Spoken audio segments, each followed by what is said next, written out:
One of the several great Jewish minds stolen from Judah by King Nebuchadnezzar was Daniel. And no doubt the pious, genuine, upright prophet Daniel helped to paint the Jewish exiles in a good light to Babylonia's ruling elite. And this in turn influenced the upper echelon of the Babylonian government to treat the Jews with more respect and dignity and fairness than we might have expected. And as it invariably happens, the example set by a nation's government tends to trickle down to its population. From late in the 8th century throughout much of the 7th century BC, Daniel would witness both the rise and the fall of the Babylonian Empire. He would see Persia arise as the second of the empires that a divine vision from God informed him would happen in the future. But I wonder if Daniel thought it would happen so quickly. Daniel's dream vision of that enormous, frightful statue explained that Babylon, which was the head of gold, would be the first of the Gentile empires depicted, which would then give way and be followed by Persia, the second, and then a third one, represented by the trunk and thighs of bronze, would conquer the second. But the advent of the third empire would happen well after Daniel's era, with the rise of Greece in the 5th century BC as an ascending regional power. The third empire revealed itself. What we must note, however, is that we won't find anything about the end of the Persian domination and beginning of the Greek in our Bibles, because this happened during an era that in Protestantism has come to be known as the Silent Period. That is, it happened after the close of what forms the modern Old Testament, before the opening of the New Testament. However, there are books that had always been part of the Christian Bible from its earliest formation that did include the development of the Greek Empire. There are 15 of these books, and they're known as the Apocrypha. The so-called Silent Period isn't real. It was created in the 1800s in the West, when the British and American Bible Societies, which were the Protestant branch of the church, decided that those books of the Apocrypha ought not be in Protestant Bibles. The Eastern Church, often called the Orthodox Church, retained the Apocrypha, as did the Catholic Church. Now, the transition of the Second Empire to the Third began somewhat invisibly around 440 BC, while Ezra and Nehemiah were still living. Greek society emerged from a long period of darkness and irrelevance to become a sought-after way of life, and it spread like wildfire around the Mediterranean region. But then a young, charismatic Greek leader arose who would be the catalyst to propel the Greek philosophy of life and governing to new heights. In 333 BC, Alexander the Great, usually called a Greek, but who was actually a Macedonian, officially defeated the Persians. He took their empire away from them and was now the greatest monarch on earth. The third empire of Daniel's dream statue had arrived with a bang. And within a year, Alexander marched his conquering army into Judah, and he took control. And soon Judah would be called Judea, a Greek word meaning nation of the Jews. Alexander would look upon the Jews with favor, but only 9 years later he was dead. And it was of a sudden illness. And combined with the work of his enemy to the north, Rome, the world was now Greek. Greek language, Greek society, Greek philosophy. Shomron, Samaria, a lovely, a very fertile area located a mere 40 miles north of Jerusalem, became home to many of Alexander's military veterans.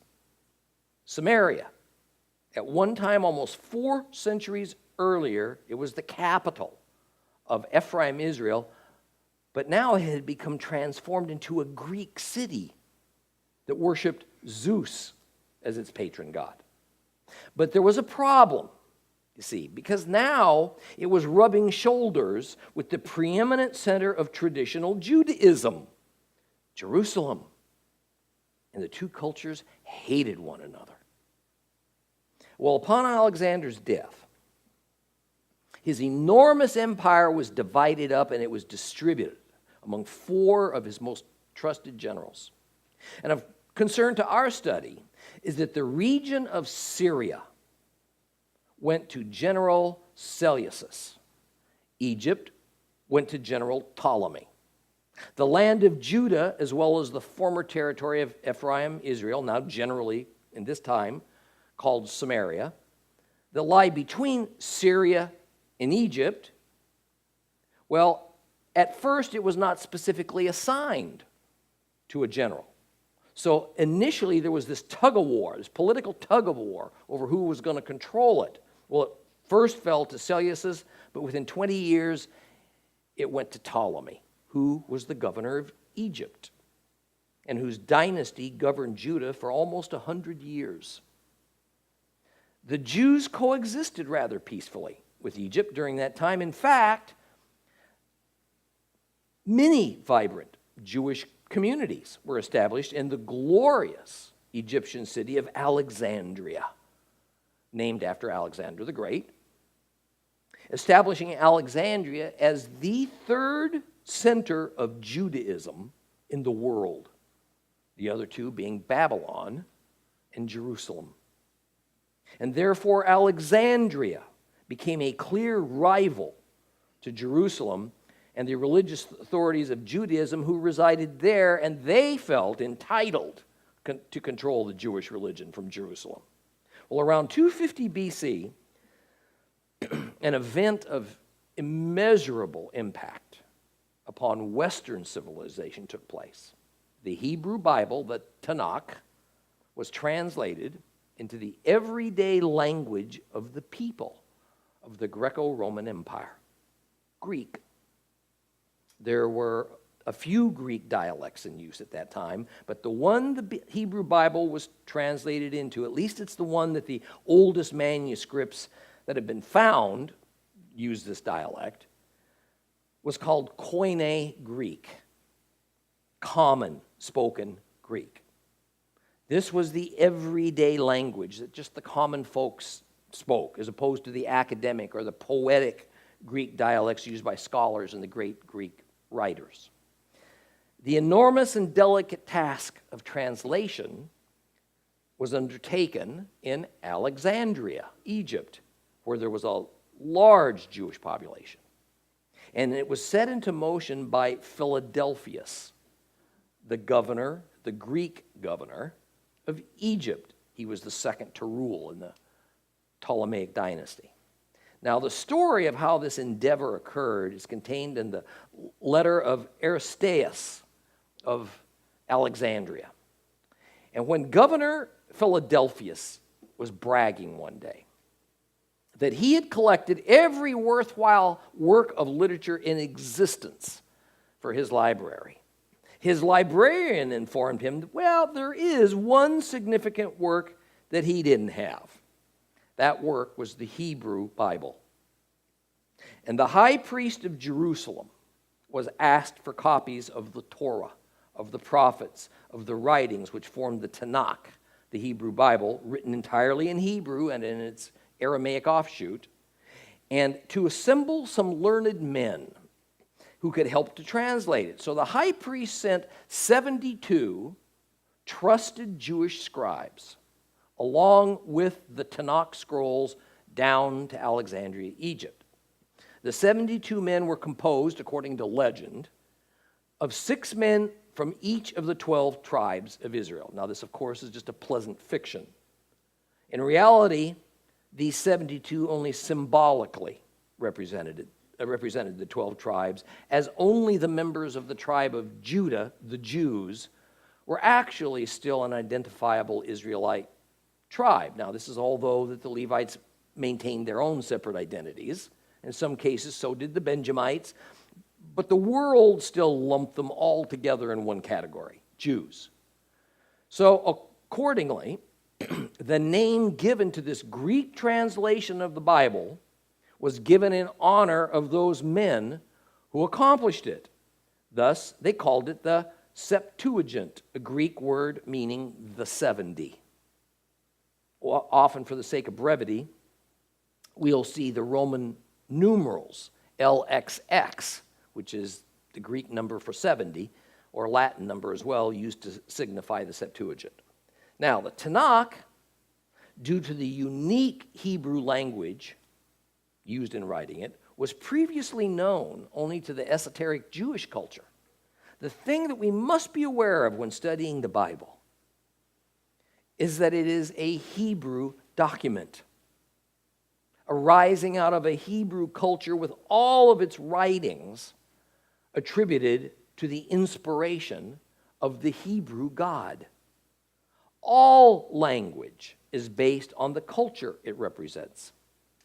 There are thoughts, there are ideas in each unique culture that don't necessarily exist in other cultures. And the Hebrew culture was entirely defined and established around the Word of God, the Tanakh, contrary and unique from any other culture that had ever existed. But now, the Hebrew Bible was suddenly available to the whole Greek-speaking pagan world.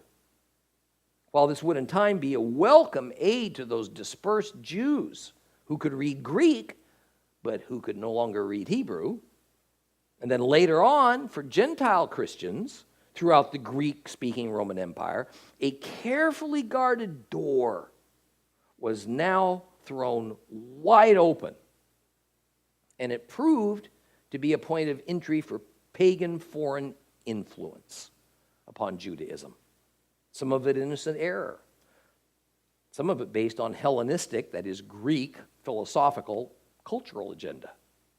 Well, in 198 BC, Syria took control of Judah from Egypt. So now Judah was governed by a series of Syrian Roman kings. In 175 BC, the throne passed to Antiochus IV Epiphanes, who was determined to eradicate the peculiar religion of the Jews called Judaism, something that was at odds with, it was completely different from all other religions of that day, and to replace it with the common social order at that time, Hellenism. Jehovah worship, that is the worship of the God of Israel, adherence to the Torah, even sacrificing in the temple, was terminated by Epiphanes under penalty of death for violators. Well, Hellenism, you see, was a social and a religious philosophy. It embodied all that was Greek. Today, we might describe Hellenism by using the terms liberal and progressive. At its heart was an attempt to establish a new, tolerant, universal world order. Whereas the word Greek would naturally refer to a specific nationality, Greece, and to a specific language, Hellenism refers to the underlying and also the overriding cultural philosophy that's credited to the Greeks, which is Gnostic in its origin. Hellenistic philosophy believed in multiple gods. They believed in emperor worship, in a freewheeling and self-indulgent lifestyle. They had few boundaries on morality, and they accepted, for the most part, all forms of religion. Pursuit of pleasure and happiness, that was seen as the ultimate goals of life. with the search for knowledge, intellectualism running a very close second. Right and wrong were viewed as relative to the current and evolving needs of society. Does all this sound familiar? That was Hellenism. A well-defined system of written and homogeneous laws that applied throughout the empire, generally separated government from too much religious influence. Knowledge and literature, that was the source of wisdom. And as the keys to world progress and into peace. What's the difference between Hellenism of the Roman Empire and the societal goals of the modern Western culture? None. They're absolutely one and the same. We are living Hellenism today. Epiphanes wanted a Hellenistic Judah. But this was, of course, incompatible with Judaism. And to accomplish this goal, he had to dismantle the Jewish religious structure. And his first step was to depose the rightful high priest, who was Onias III.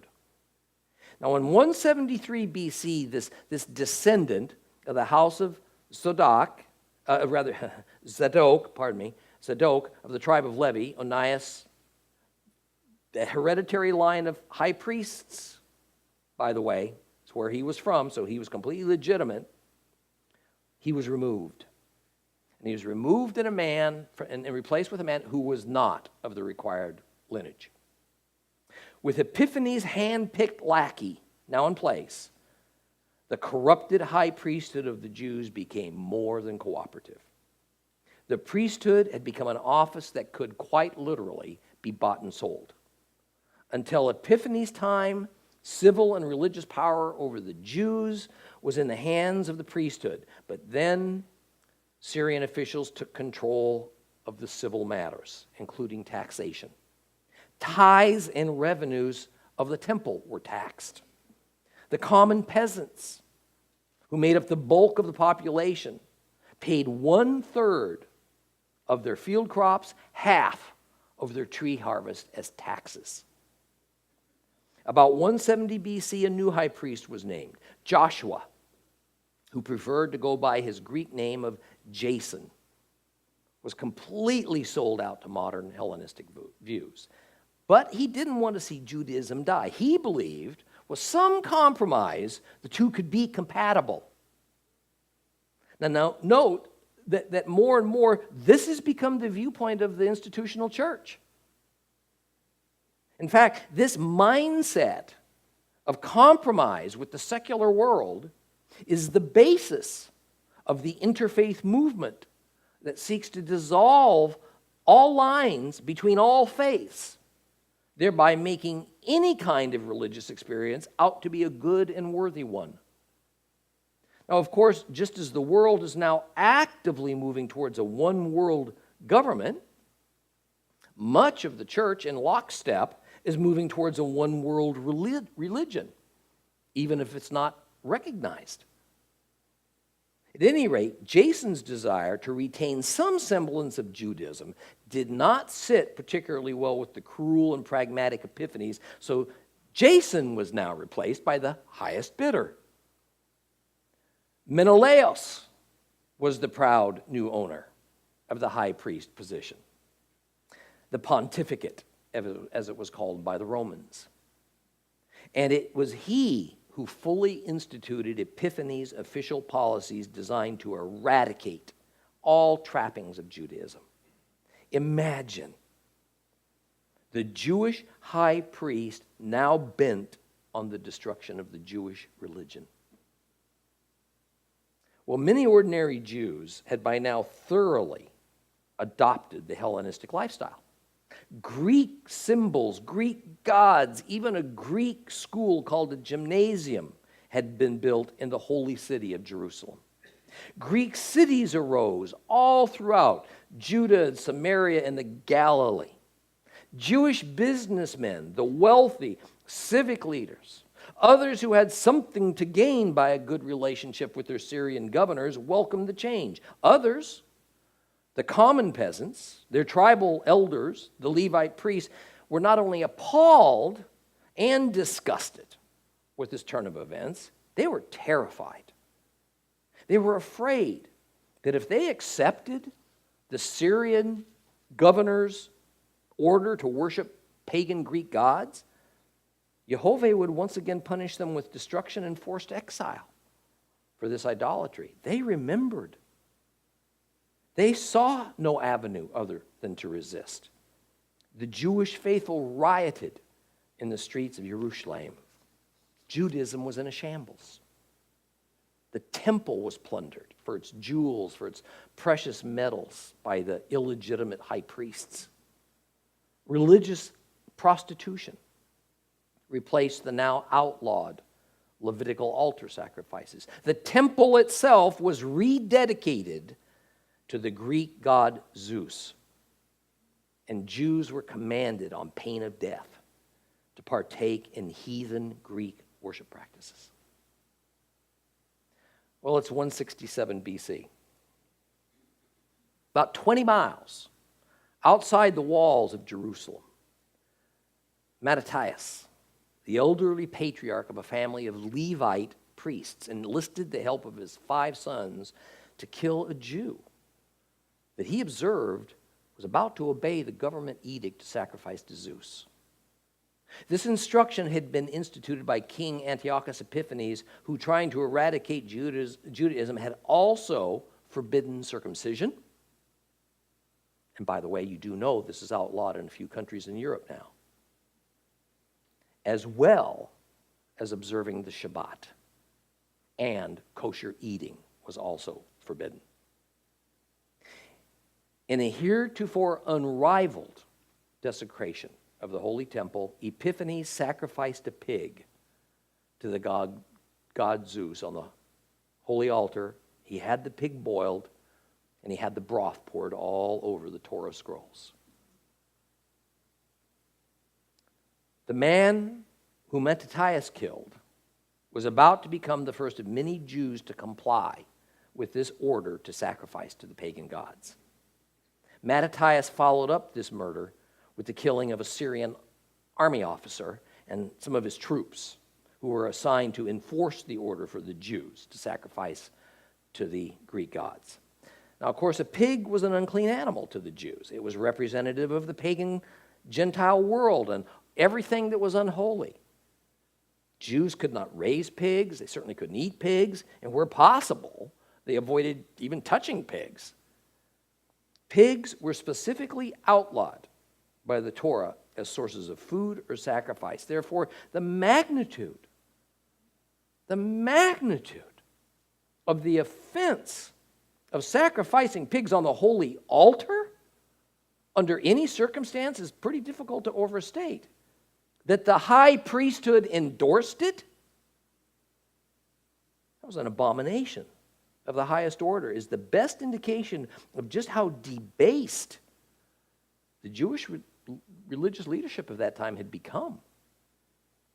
Well, the killing of that Jewish man by Mattathias and his son sparked riots, rebellions, revenge killings started occurring everywhere throughout the land.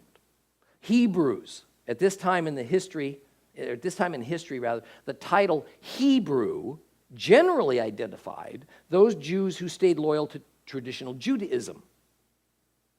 Well, they were assassinating the Hellenist Jews, in other words, those who accepted the Greek gods and Epiphanes' orders and policies. Retaliations for that followed, and Mattathias took his 5 sons and they fled to the hills. Mattathias' son, Judas the Maccabee was a nickname, took command of a growing rebel force of Jews, and they won battle after battle against the seasoned Syrian forces that were under Roman control because Syria was now a Roman province. And within 3 years, Judas the Maccabee and the rebels recaptured the Temple Mount, purged the temple of the defiling pagan images. They killed the priests who had participated in such apostasy, and they reinstituted traditional Jewish sacrifice on the altar of God. The Jewish celebration of Hanukkah, also called the Feast of Dedication, the Feast of Lights, was established in remembrance of this rededication of the temple to the God of Israel and of the purging of those pagan sacrifices. It's 164 BC, and that same year the hated Antiochus Epiphanes would die in battle. Well, the Jewish rebels continued to recapture territory and liberate the scores of small Jewish villages. The larger cities of the region, all Greek, including the so-called Decapolis, meaning 10 cities, had no interest in being rescued. They were thoroughly Greek by choice. Eventually, Hellenistic Jews and Hebrew Jews put aside their differences in faith and they joined forces, as they had a common goal of freeing Judah from the harsh hand of Syria, Rome's proxy. Well, one by one, the sons of Mattathias, including Judas, were killed. Jonathan, Judas's brother, succeeded him, and he was made high priest.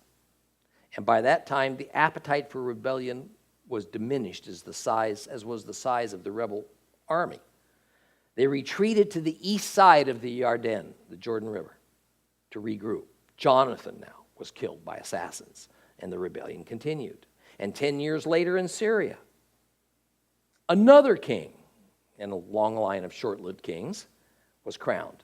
This king relented, and he gave Judah more independence. He exempted them from paying tribute. It's 142 BC, and Simon, the last of Mattathias' sons, was appointed high priest. Well, Simon set about to expunge the Hellenistic views that so dominated the Holy Land and to reestablish a more traditional Judaism. Rome was now an unshakable power, and Shimon sent a representative to Rome to sign a mutual protection treaty. Rome recognized Judah as an independent nation, but in alliance with Rome. It was during this time that we first hear of the Parshim, the Pharisees, and the Sadducees, the Sadducees. These groups resulting from a split in the Jewish religious and political leadership. The Pharisees represented what we might call the more orthodox views.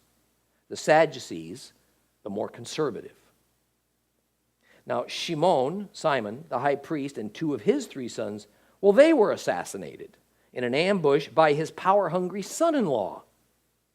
The surviving son, John Hyrcanus, became the next high priest and also took on the title now of king. However, his position wasn't recognized as legitimate. This concept of the high priest and the kingship being held by one person was dismissed by the Jewish people, especially since this man wasn't of the dynasty of King David. Well, the fortunes of war now swung in the favor of the Jews. So John Hyrcanus led the Jewish army to recapture all of Judah, most of former Ephraim, Israel, and he also captured the nation of Idumea to the south, and he forcibly converted the inhabitants to Judaism, a first. 30 years later, he died. His son took over some other nearby territory. He also forced those inhabitants to convert to Judaism. By the time John Hyrcanus died in 76 BC, his wife, Salome, became king of Judah, queen of Judah. And she ruled a land almost as large as the kingdom that David and Solomon had put together 1,000 years earlier. Well, Queen Salome died after 9 years on the throne. Rome then officially annexed Syria, and a civil war broke out in Judah as 3 different factions sought to ascend to the throne vacated by Salome's death. The Romans sided with the faction led by Hyrcanus II because they thought he was more sympathetic to their empire-building program. He'd be a lot easier to control. And true to form, Hyrcanus II cut a deal with the Romans, and he opened the gates of Jerusalem to the Roman soldiers. The other factions fought to keep them out. A 3-month battle ensued. Thousands of Jews were slaughtered.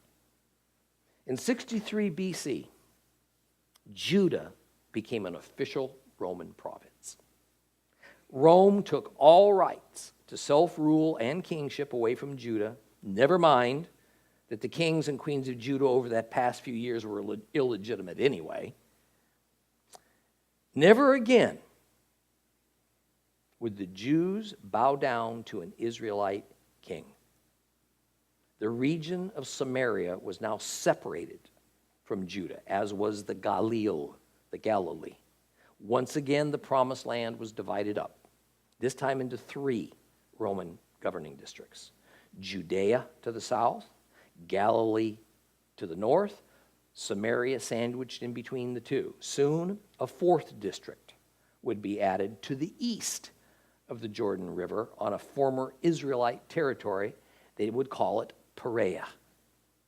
Well, once again, rebellions, riots, assassinations overtook the land, and in 44 BC, the current Roman emperor, Julius Caesar, so very tolerant actually of the Jews, was murdered, and the Roman Empire became unstable.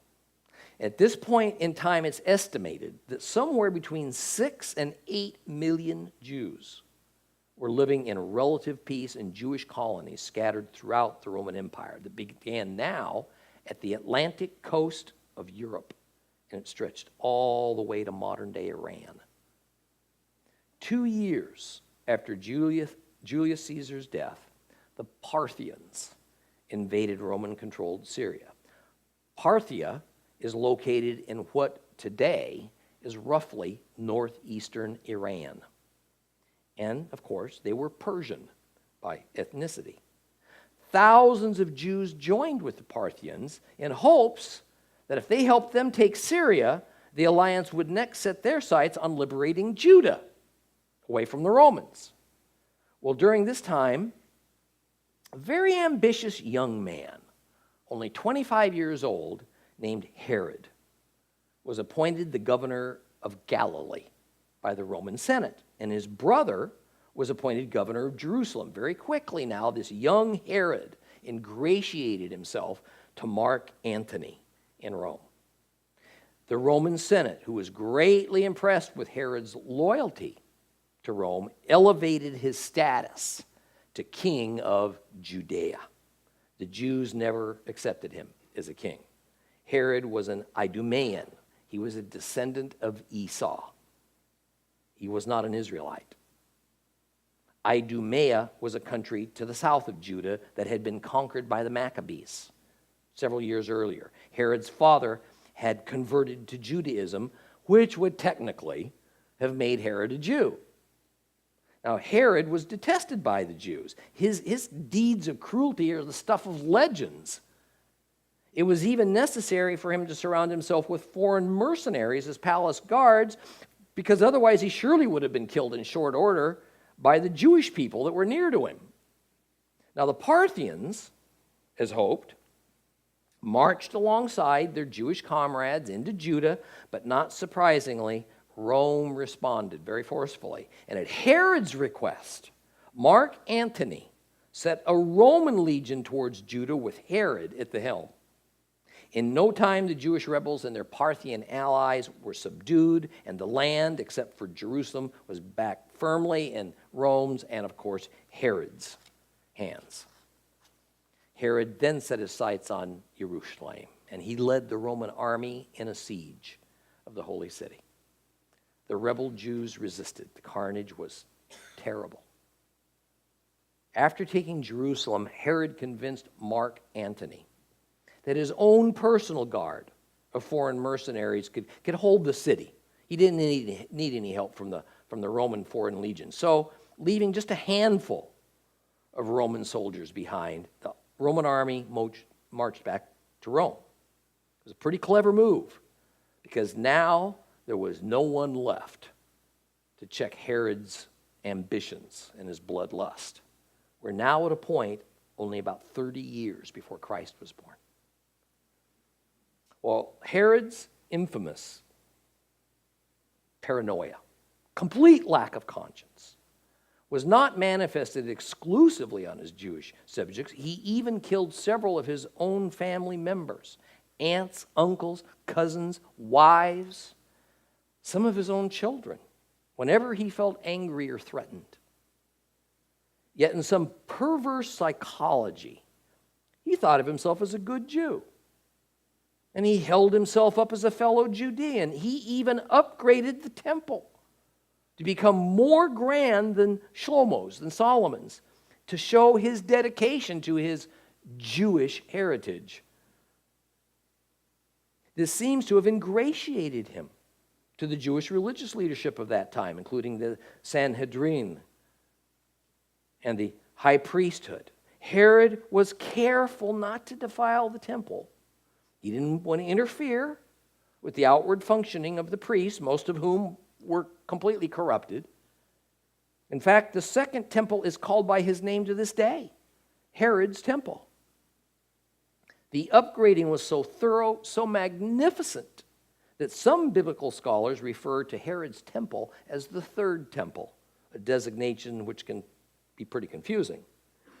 Well, around the time of Yeshua's birth, two distinctly different worlds coexisted in the Holy Lands, or better, they kind of tolerated one another. On the one hand was the Greek Hellenistic-oriented culture of the wealthy, the privileged, with all of their theaters and house slaves and circuses and tolerance for all religions and gods, desire for all things new and exciting. On the other hand, there was the older traditional Jewish world with farmers and peasants, fishermen, craftsmen, the lower priests, of course, all centering their lives on the temple, on Jewish education, on Torah study.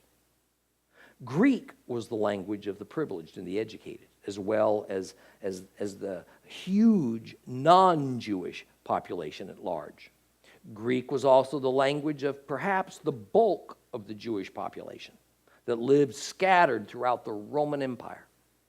Aramaic, which is a cousin language of Hebrew, that was the language of the Jewish commoners who lived in the Holy Land. It was what Jesus undoubtedly spoke, along with Hebrew. Many of both social classes also spoke Hebrew. Written ancient Hebrew was now practiced only by a handful of learned priests and rabbis and scribes. The common Jewish folk were generally able to write in Aramaic, some of them in Greek. Now, it's very key for us to come to grips with the realities of Jewish life in the years leading up to and during the years of Christ's earthly ministry. At least if we're going to understand the Jewish authors of the New Testament writings. See, Jewish life centered mostly on Jerusalem, itself centered on Herod's temple. Synagogues lived side by side with the temple. Some ways competed with the temple because much worship and ceremony and leadership that was formerly reserved as a temple activity now took place at the synagogue. The temple was a glorious place. It was admired by foreigner and citizen alike. I mean, what a diverse crowd wandered around its grounds. Hellenist Jews and the pious Jews, scattered Jewish pilgrims that would come from Europe and Asia and Africa, Galileans, regarded as filthy-mouthed and hot-tempered peasants, Samaritans, well, they were considered traitors to Israel and to Judaism. Local laborers and aristocrats, white-robed priests, temple officials, intense, scowling, domineering Pharisees, scholarly, proper, aloof Sadducees, always the myriads of curious Gentiles. The temple, breathtaking in its magnificence, was a place of worship and sacrifice and study and social gathering.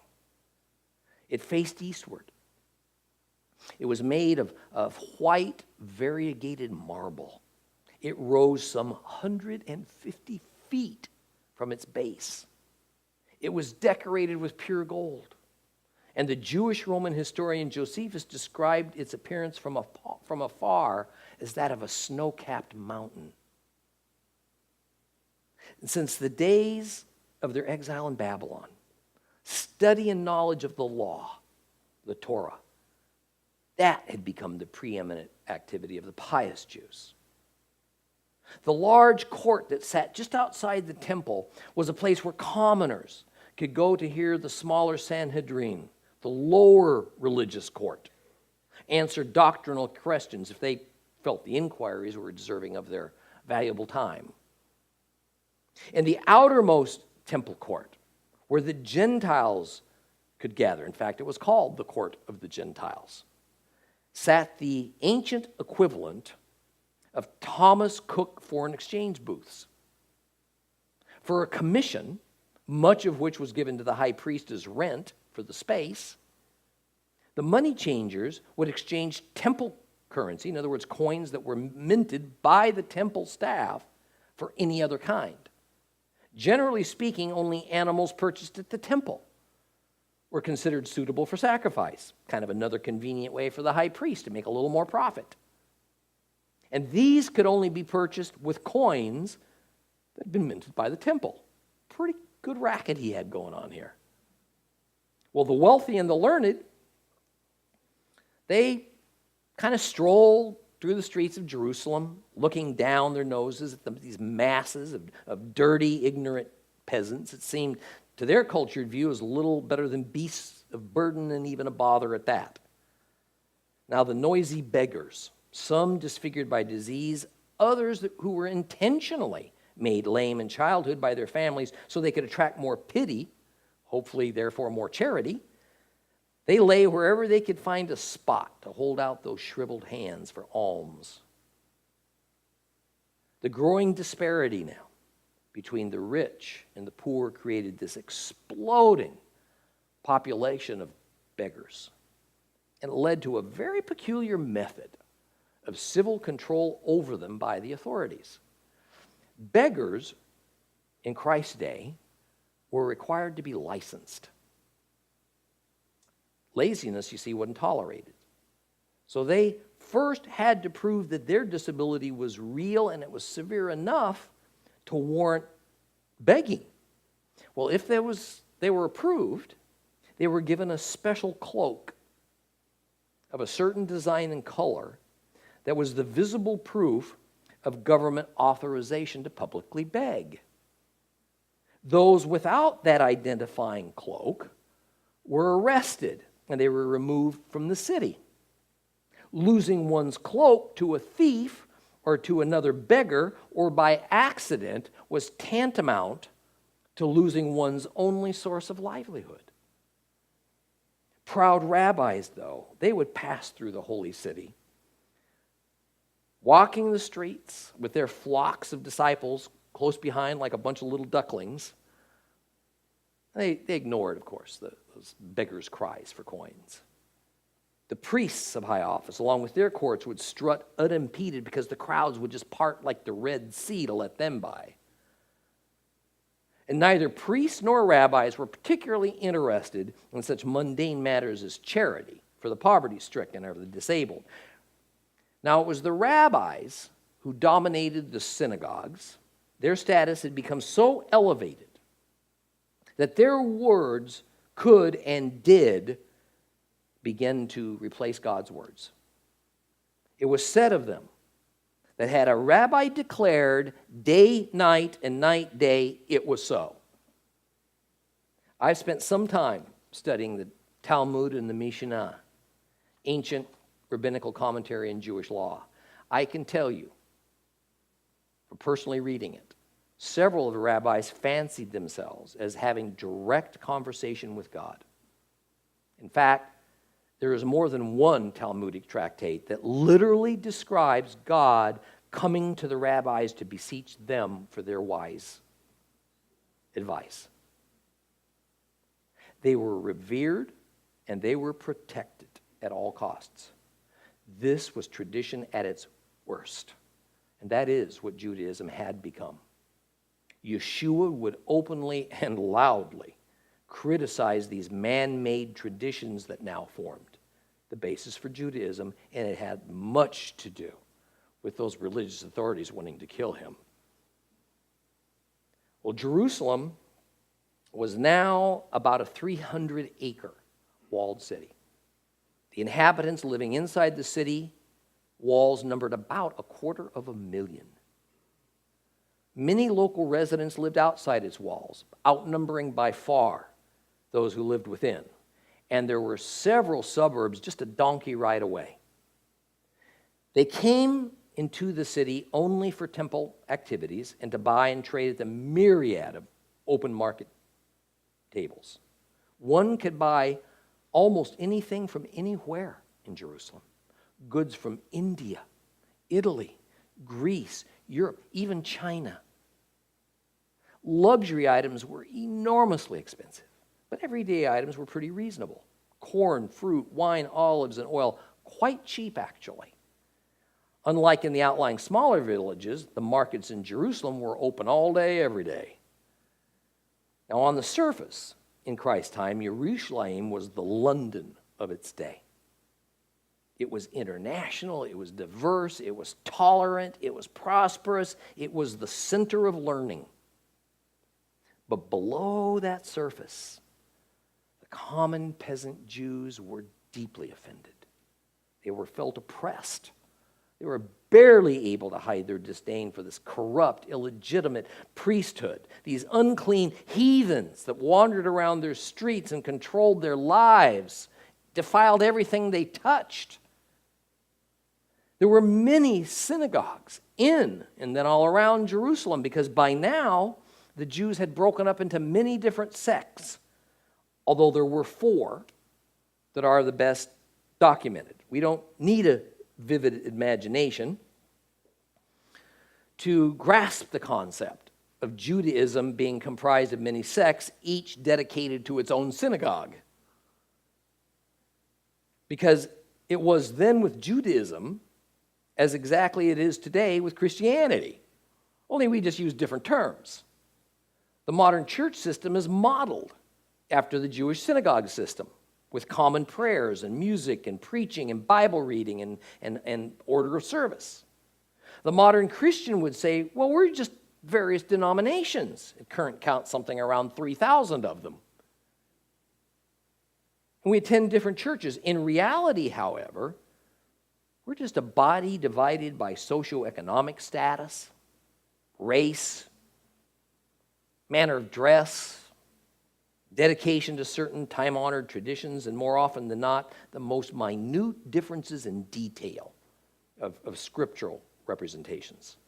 If we simply equate synagogue with church and sect with denomination, we're going to have a pretty clear picture of religious structure and controversies in Jesus' time. Well, next week, we will look a little bit more closely at some of these various sects, denominations that comprised mainstream Judaism in Christ's day. Please rise.